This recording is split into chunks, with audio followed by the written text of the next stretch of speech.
Bonjour, mon nom est Julie, je suis la permanente au Centre Nova. Je t'invite à venir découvrir avec moi notre mini-série de capsules sur l'agression à caractère sexuel et ses multiples impacts. Bienvenue! Tu veux t'assurer de bien accompagner une survivante d'agression à caractère sexuel? Viens découvrir avec moi comment tu peux l'aider. D'abord, il est important de rester calme.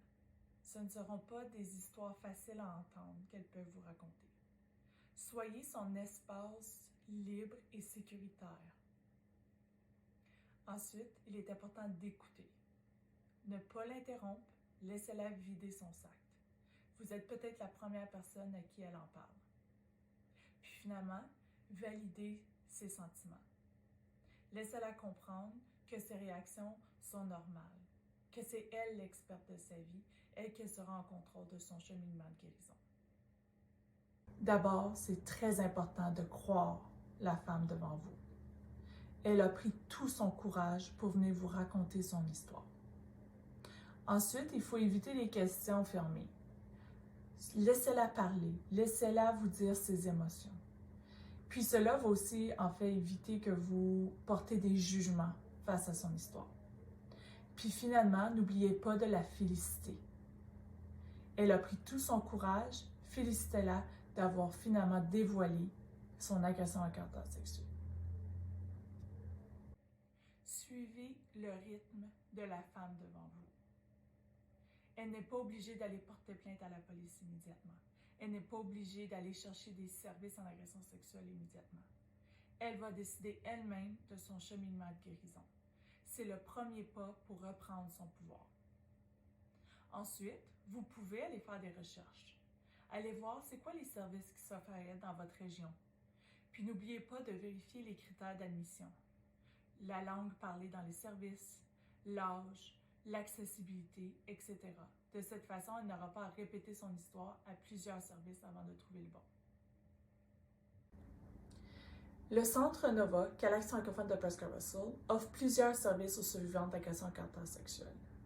Si une femme appelle au centre, on est là pour l'écouter. On offre l'intervention individuelle, donc du 1 à 1 avec la survivante. On offre aussi des groupes de soutien pour les survivantes. Puis, on offre de l'accompagnement. L'accompagnement, ça peut se faire à la cour, à la police, à l'hôpital, tout ce qui pourrait être relié à l'agression à caractère sexuel. Et dans toutes ces actions, le Centre Nova fait du militantisme pour les survivants d'agression à caractère sexuel. Nos interventions reposent sur une approche féministe et notre analyse des agressions sexuelles en est une aussi féministe. C'est-à-dire que l'agression sexuelle est le produit d'une société patriarcale où il existe encore une inégalité entre les hommes et les femmes. Notre approche vise l'empowerment et une reprise de pouvoir sur leur vie. On veut des rapports égalitaires, s'assurer que la femme comprenne qu'elle est l'experte de sa vie. On veut partager de l'information, on veut travailler avec la femme en tenant compte de son traumatisme. Finalement, on veut amener les femmes à vouloir lutter pour un changement social, briser l'isolement et valoriser la solidarité. Mode de référence. Avant de faire appel à nous, assurez-vous que les besoins de base et de sécurité sont remplis pour la survivante. C'est important de suivre son rythme. Donnez-lui nos informations, nos cartes d'affaires. Mais faites attention à vos attentes. Parfois, vous pouvez croire que la femme est recherchée de l'aide immédiatement après son dévoilement, mais ce n'est pas toujours le cas. Laissez-la, elle, faire les premiers pas. C'est la première étape pour reprendre son pouvoir, c'est qu'elle nous appelle elle-même. Merci de m'avoir accompagné durant cette capsule. Je t'invite à aller compléter la série sur notre compte YouTube Centre Nova. Merci, à la prochaine!